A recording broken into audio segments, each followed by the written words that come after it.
Meus irmãos, muita paz. É notório que vivemos num mundo, numa sociedade, onde os indicadores são muito pessimistas, tanto indicadores econômicos, quanto sociais, quanto políticos, apontam para um pessimismo enorme. Até em nossa cidade, nós encontramos estatísticas que nos desagradam. Violência, roubos, miséria, sofrimento de todo tipo. E quando nós olhamos os jornais, a mídia, o retrato não é diferente daquilo que os nossos ouvidos estão acostumados a ouvir. Até mesmo, no meu caso, a minha profissão me leva também a receber uma parte desta mesma sociedade que se queixa, que tem conflitos, que tem problemas, que tem dificuldades, que apresenta transtornos psíquicos. Então, se o universo que eu enxergasse fosse o exclusivamente que eu atendo, iria corroborar com o pessimismo vigente de acreditar que a nossa sociedade está doente. Isto é uma meia-verdade, isto é um viés, tanto quanto olhar para os índices, para estes índices que eu citei, e acreditar que a vida humana é exatamente o que está atestando estas estatísticas. Isto é uma meia-verdade. O que é a sociedade? É esta estampada na mídia? É esta que de boca em boca nós ouvimos? É aquela que o nosso modo de pensar ouve e sente uma certa satisfação com a miséria do outro, porque nos conforta, não é a nossa? Essa é a sociedade? Certamente que não. De alguma maneira nós nos contaminamos. Não que devamos entrar numa utopia e num jogo do contente, de achar que está tudo bem. Não é verdade que está tudo bem. Não por causa do que está acontecendo, por exemplo, no campo político e econômico do nosso país. Não por causa disto. Não é verdade que está tudo bem, não por causa desses índices. Não por causa da violência e da miséria. Existe uma outra razão para que cheguemos à conclusão de que não está tudo bem.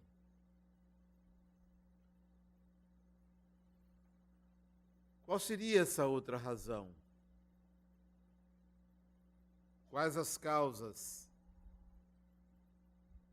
de podermos afirmar que o nosso planeta ainda é um planeta de provas e expiações?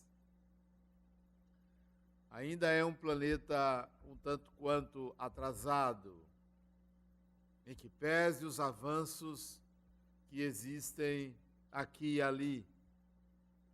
Ainda é um planeta atrasado. Por quê? o indicador, para mim, mais significativo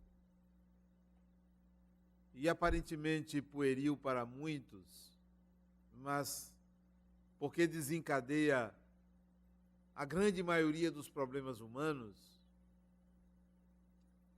é a não consciência do ser humano da sua condição de espírito imortal. Porque essa não consciência interfere no sentido da vida, interfere no conceito a respeito da morte, interfere no modo de vida, nas ambições, no egoísmo, no orgulho, nas disputas, nas competições, nas culpas, nas obsessões, na vitimização, na busca religiosa por uma redenção, por um salvamento. A não consciência da própria imortalidade, portanto, uma ignorância a respeito de si mesmo, é o grande mal. O grande mal não é o câncer, não é a AIDS, não são as doenças do corpo, que de fato são indicadores da qualidade de vida humana, da vida humana, mas o grande mal que reflete na falta do sentido e significado da vida é a ignorância quanto à condição de ser espiritual, que não é uma questão religiosa, não é uma crença. Porque se no terreno da crença isso é superficial, porque fica entre o acreditar e o não acreditar. Fica naquela dúvida que você coloca isso num plano secundário. Eu estou me referindo a uma condição estrutural, essencial, que define a vida que você leva, que define todas as suas ações. Então, o nosso planeta, ou melhor, a nossa sociedade, o conjunto dos indivíduos ainda é atrasado por causa dessa ignorância. Então, não está tudo bem, não está por esta causa. Portanto, não vai estar tudo bem durante muito tempo, porque isso não é mágica. A sociedade não muda de uma hora para outra, porque são os mesmos indivíduos.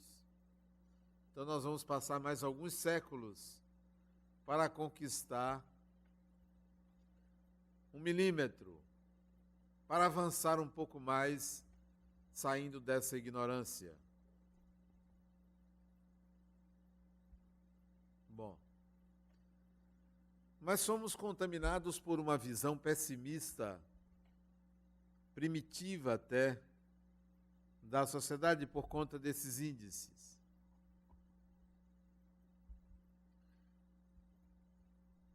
Qual seria então a visão mais realista?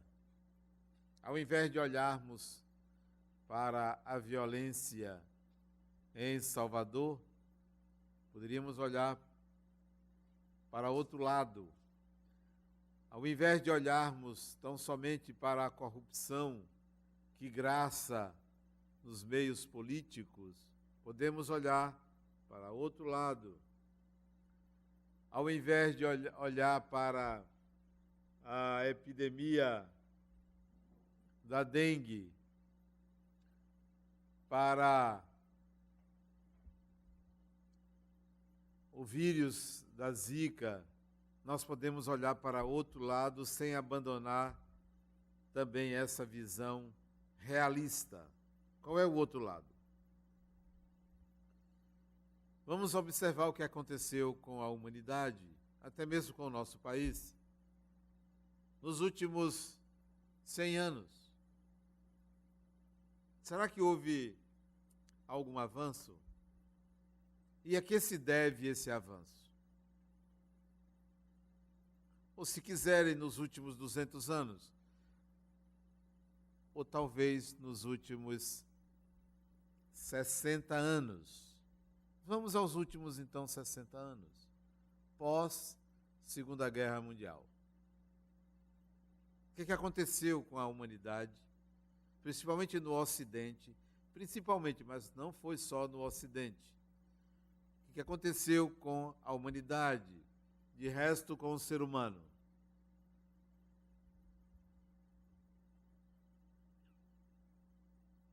Eu começaria com um fenômeno chamado ascensão do feminino, a valorização da mulher, o respeito ao feminino, o direito ao voto, a independência do feminino, a valorização de comportamentos femininos, uma queda do patriarcado. Isso significa um avanço. Não porque se instalou a delegacia da mulher. Isso é consequência dessa valorização. Mas pode observar que o comércio, mola propulsora da dignidade do trabalho, é movido pelo feminino hoje, o que não era há 60, 70 anos atrás.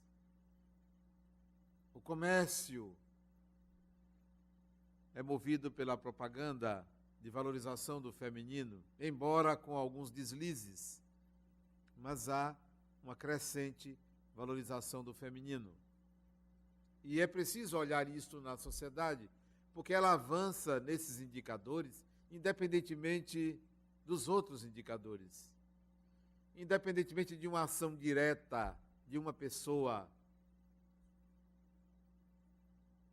mesmo com o recrudescimento da violência, mesmo com atentados contra a mulher, mas a valorização do feminino tem sido crescente. Cito também, nos últimos 60 anos, um evento de natureza global, portanto não ocidental, mas que começou no Ocidente, a criação de um organismo mundial chamado Organização das Nações Unidas, que reuniu hoje mais de 200 países do mundo em busca de um ideal comum, que não existia antes da Segunda Guerra Mundial, que nasceu sob a égide do bem, de valores comuns, e em seguida surge a Declaração Universal dos Direitos Humanos, trazida desde a Revolução Francesa, desde a Revolução Americana, a Independência Americana. Esses ideais foram acesos ou tornados mais claros e perseguidos pelas sociedades, mesmo correndo em paralelo com ditaduras, com regimes totalitários. Mas surge um organismo que começa a promover o desenvolvimento mundial, a valorização do ser humano, o respeito ao ser humano. E, por tabela, a essa declaração surgem os estatutos da criança, do adolescente, estatutos do idoso, e vários protocolos de respeito ao direito da pessoa humana. Isso é avanço.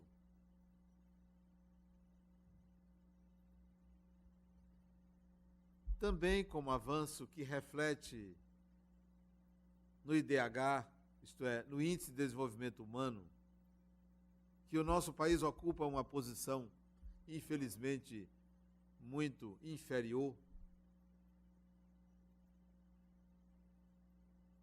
é a longevidade, a expectativa de vida,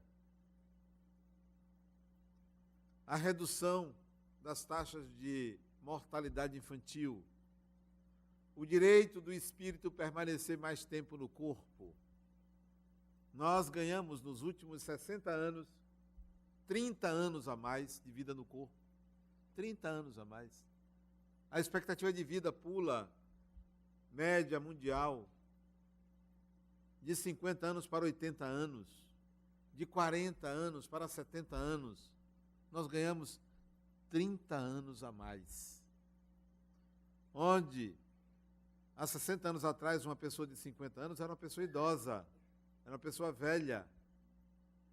Hoje, uma pessoa de 60 anos, a gente diz, poxa, mas tão jovem, morreu tão jovem, com 60 anos.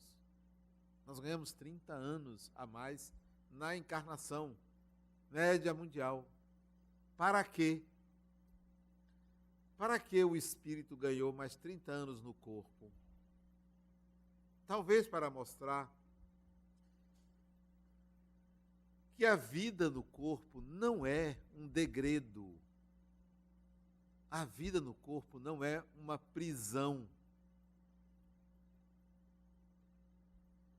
A vida do corpo não é uma descida, desqualificando a matéria. A encarnação do espírito é uma oportunidade ímpar, irrepetível nos seus detalhes. É uma oportunidade do espírito conhecer as entranhas de Deus. Irrepetível porque uma encarnação não repete a outra. Modificamos os papéis, é uma outra realidade, é uma outra oportunidade do mesmo espírito, mas ele não repete experiências. Porque na natureza, o Criador não repete absolutamente nada. Nenhum evento é repetível. Nenhum pedaço de matéria é igual a outro.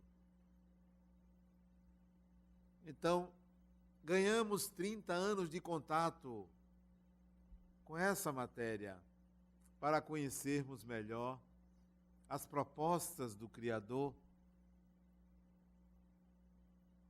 manifestando ou materializando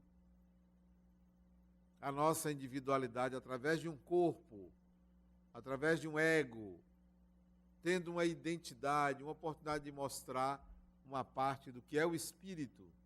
O espírito se torna autoconsciente com a encarnação, com o contato com a matéria. Este contato com a matéria é um evento importante. Valorize, portanto, seu corpo, sua vida material, o destino que você tece, as relações que você estabelece, as infinitas oportunidades de crescimento, de desenvolvimento, de aprendizagem. Então ganhamos 30 anos a mais. Nunca antes o espírito percebia o quanto é importante a vida no corpo, as relações que estabelece. Portanto, o IDH, ele leva em consideração de cada país, de cada comunidade, a expectativa de vida, portanto, a longevidade. E nós ganhamos isso. Se eu não me engano, no Brasil, no último censo, a expectativa de vida alcançou os 72 anos, em média.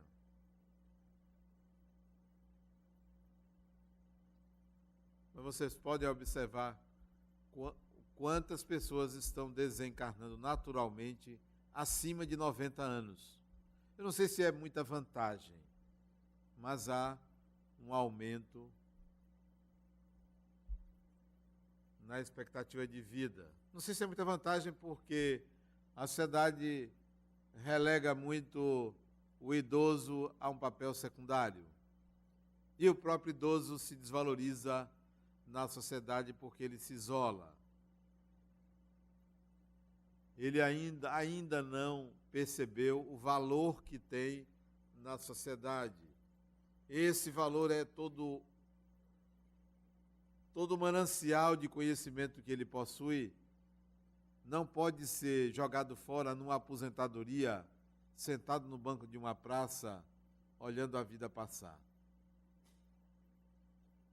O idoso deveria pensar assim: eu só deixo de trabalhar quando desencarnar. Mas temos uma cultura de aposentadoria precoce. Não me refiro ao ganho depois de um certo tempo de trabalho. Eu me refiro a parar de trabalhar porque se aposentou.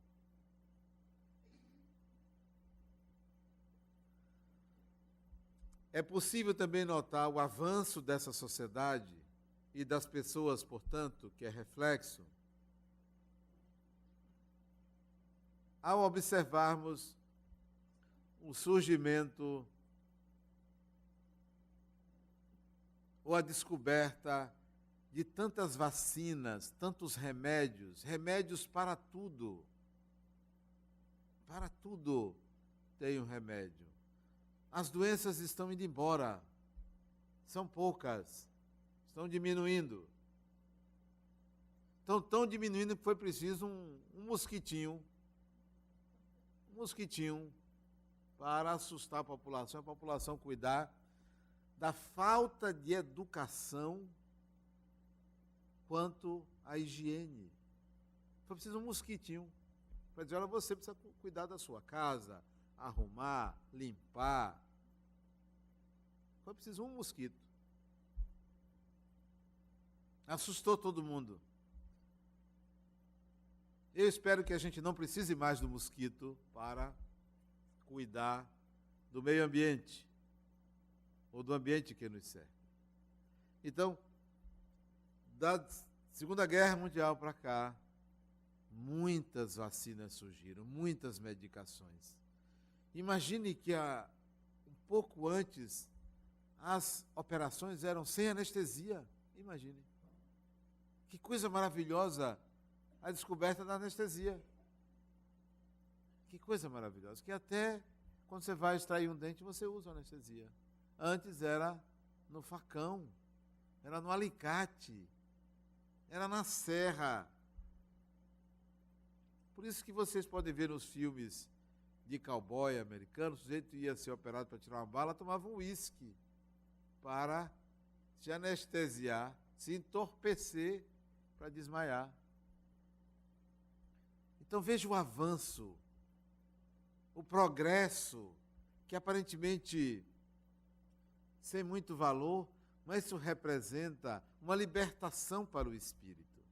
A sociedade progrediu. A decifração do genoma,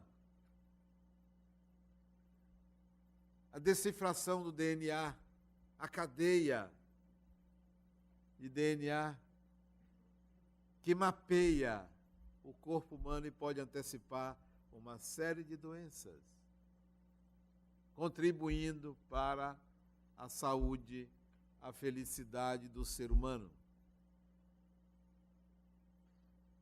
Observem também como indicador de melhoria da vida humana o aumento da mobilidade urbana. Um aumento da mobilidade urbana. Você sai daqui e vai ao Japão em um dia. Você sai daqui e vai à Europa em 8 horas, aos Estados Unidos. Graças a uma invenção de pouco mais de 100 anos. Graças a uma pequena invenção.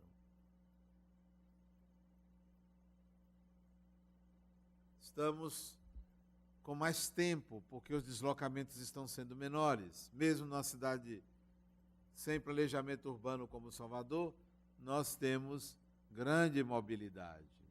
Quase temos o número de 1/3 do número de habitantes é de pessoas dirigindo carros. Uma mobilidade muito grande. Isso de menos de 100 anos para cá. Então nós estamos conquistando mais, estamos melhorando a vida humana. O progresso, o avanço do bem é inevitável. Ninguém consegue impedir esse avanço. Portanto, mesmo que nada dê certo com você, mesmo que tudo esteja dando errado, pode ter certeza que o amanhã é melhor do que o hoje, independentemente de você. Todo o seu pessimismo não será suficiente para promover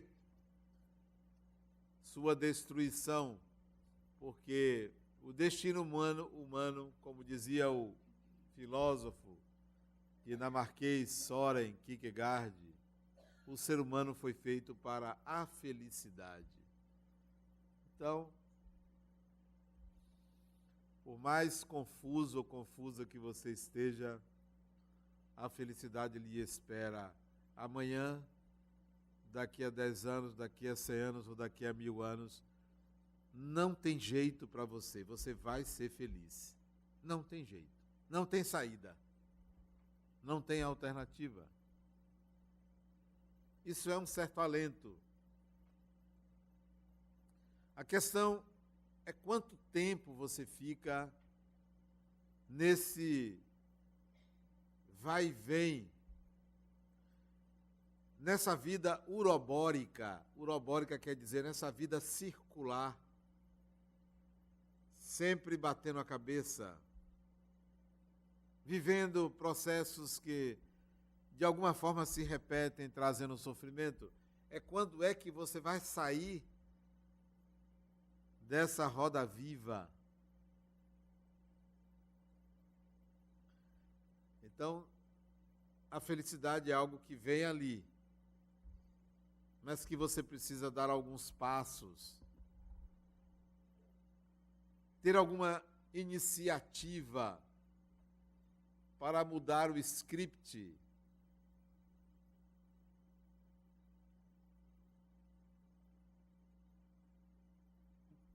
Algumas regrinhas podem ser úteis para isso. Pequenas regras, pequenos princípios, que veio a propósito do título da palestra. Qual é mesmo que eu já esqueci? Tudo vale a pena quando a alma não é pequena. Que título bonito. Você acha que é um poema de Fernando Pessoa, né? Vem a propósito. Regrinhas básicas. Regrinhas básicas. Que eu gosto de seguir. A primeira, que para mim é a mais importante, que eu sigo como mantra, isto é, como um padrão de pensar, e que eu aconselho vocês a usarem. Eu já nem preciso me lembrar mais dessa regrinha, porque ela já tomou conta do meu psiquismo. Escolha um lema de vida. Essa é a primeira regrinha. Escolha um lema de vida. E eu vou dizer qual é o meu. Um lema de vida. É o meu. Não copiei de ninguém. Não está escrito em livro nenhum. Não está na Bíblia. Não está no livro dos Espíritos. Não está aqui, não está ali. Eu criei o meu. Criei o seu. E eu já não preciso me lembrar dele, porque ele já é parte integrante das bases que estruturam a minha mente. Criei ele eu tinha 36 anos, eu tenho 61.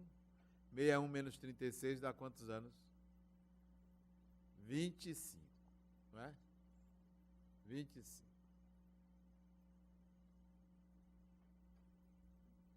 Nem parece que eu tenho 61. Um amigo meu me disse que não parece que eu tenho 61, parece que eu tenho mais.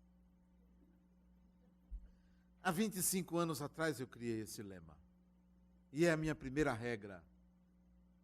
E o meu lema é: eu sou um espírito imortal, nada vai me destruir.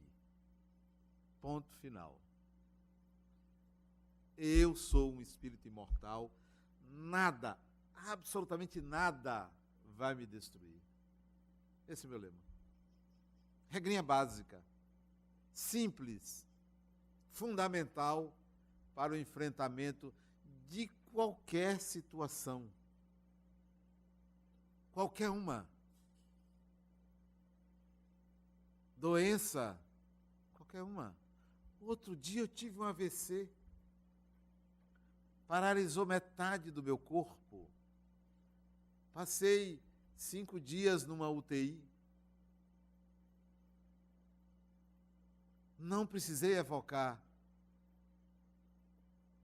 o mantra, a regrinha básica, porque eu já sei que eu sou um espírito imortal. Que vem a doença do corpo é uma via de compreensão dos limites deste equipamento. O espírito não é doente, o equipamento adoece.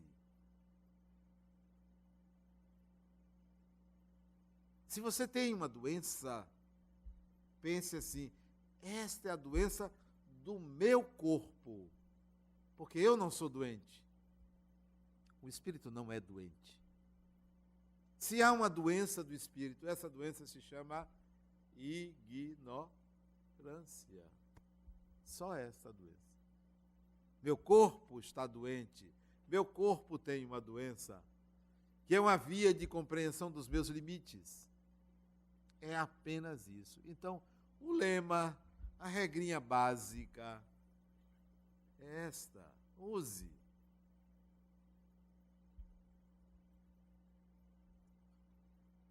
Sou um espírito imortal e nada vai me destruir. Outro dia eu fui assaltado. Uma experiência maravilhosa. Fantástico. 2 revólveres, desse tamanho cada um. Enormes, apontados para mim. Enormes. 2 indivíduos. Que não tinham nada a ver comigo. Nada a ver comigo. Eles queriam, não a mim, porque ninguém tem a ninguém.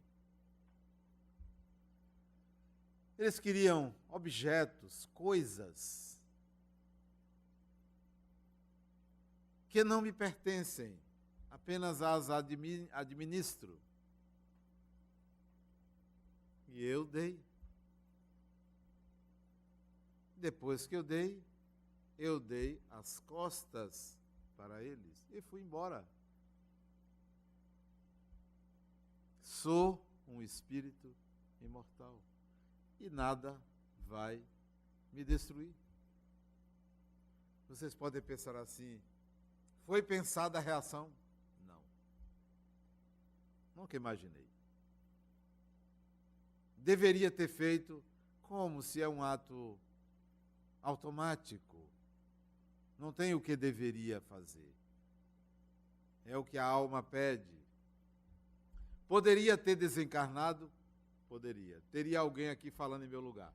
Pode ter certeza. A morte é apenas um passaporte para outra dimensão. Esta regrinha básica também serve para o contato com espíritos obsessores. Vocês acreditam que tem pessoas que têm medo de espírito obsessor? Tem gente que tem medo. Igual a criança. que tem medo de lobisomem. Igualzinho. Tem gente que tem medo. Num pensamento pueril, medo de espírito obsessor. Imagine.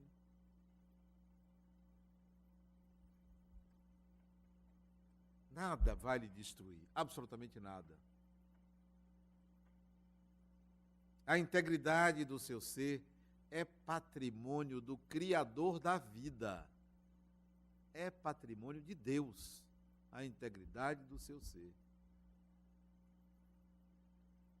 É algo inalienável.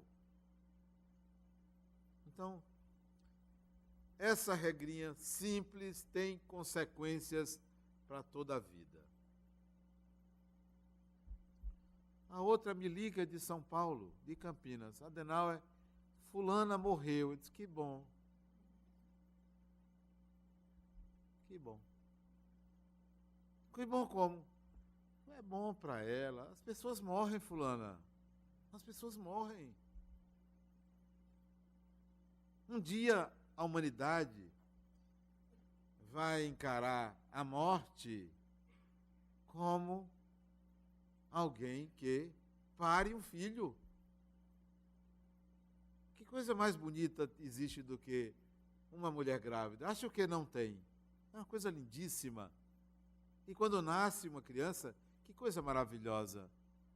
Um dia a morte vai ser encarada da mesma maneira, porque quem está do outro lado está dizendo assim, venha, que bom, seja bem-vindo de retorno à sua casa.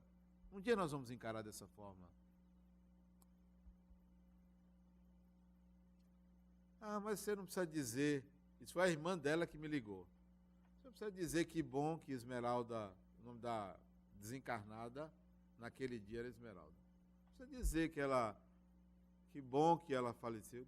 Eu conhecia tão bem sua irmã, que sei, e conversavam sobre isso, que a morte para ela seria, e é, algo tranquilo. Tranquilo era para ela, porque conversava com ela sobre isso. A morte não é uma tragédia. Tragédia é a ignorância. Tem alguém aqui que conhece alguém que na família nunca morreu ninguém? Tem? Que nunca morreu ninguém? Tem? Não existe. Alguém conhece alguém cuja família nunca morreu ninguém? Tem. A morte dá sentido à vida. Sem a morte, a vida humana não encontra respostas, sentido. Então a primeira regrinha é simples. Esse é o meu lema. Você cria o seu. Eu empresto, se quiser pode usar. Sou um espírito imortal e nada vai me destruir. Segunda regrinha básica, que quando a alma não é pequena, tudo vale a pena. Segunda regrinha básica.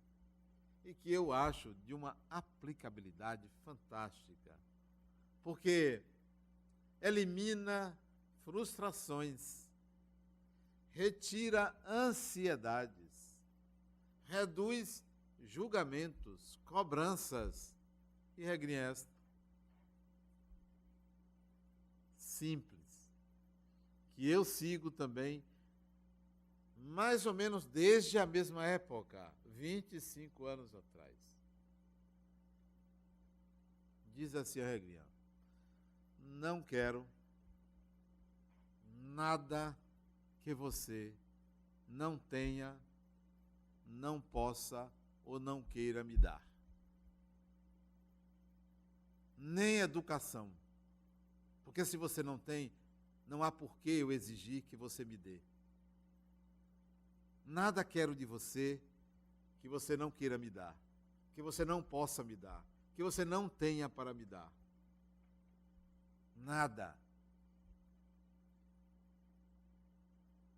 Portanto, não há expectativas quanto à gratidão de alguém, ao amor de uma pessoa.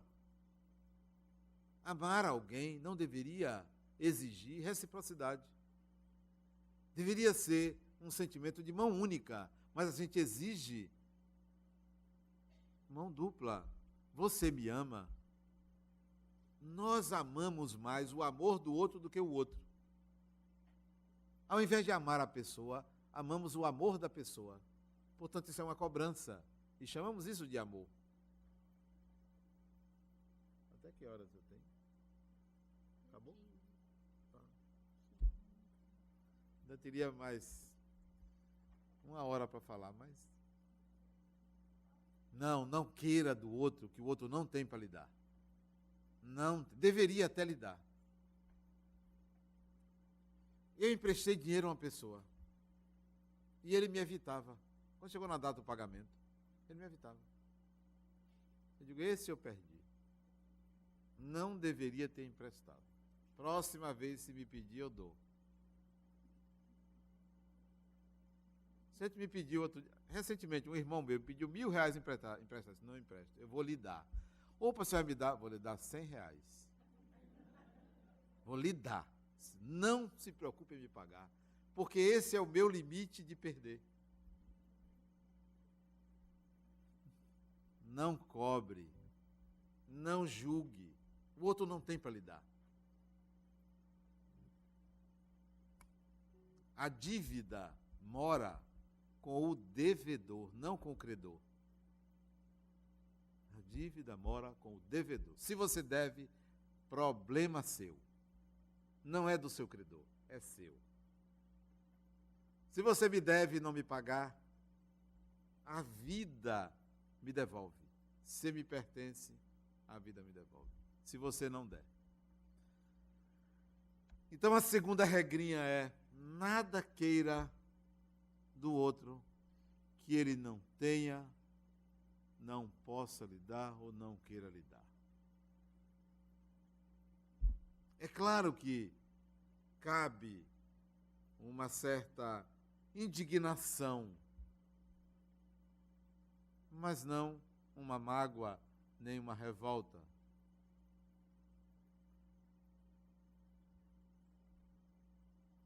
Não espere gratidão das pessoas, nem de filho, nem de pai, nem de mãe.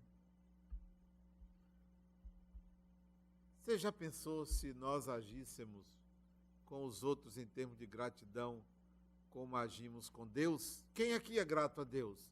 Se fosse grato a Deus, não teria problema nenhum, porque compreenderia o presente de Deus que se chama vida. Ser grato a Deus significaria ser feliz e construir e trabalhar por construir uma sociedade melhor. Pugnar pelo bem-estar pessoal e bem-estar coletivo. Então, quer ser grato a Deus? Trabalhe no plano de Deus. Então, essa segunda regrinha quer dizer isso. Terceira, não é a última, terceira, porque tem muitas regrinhas que eu uso na vida. Terceira, que pode ser útil nas nossas relações e na vida em geral, que para mim é tão importante que eu coloquei escrito ali na parede. Quando vocês entram, olhem para a direita, vocês vão ver escrito: o amor é a força propulsora do universo. Não há nada mais poderoso do que o amor, do que amar uma pessoa. Não é amar todo mundo, não, porque isso não é provável. É amar uma pessoa. Alguém, ame. O amor é a força propulsora do universo. Isto é um fundamento da vida. São essas 3 regrinhas básicas que tudo vale a pena quando a alma não é pequena. Muita paz.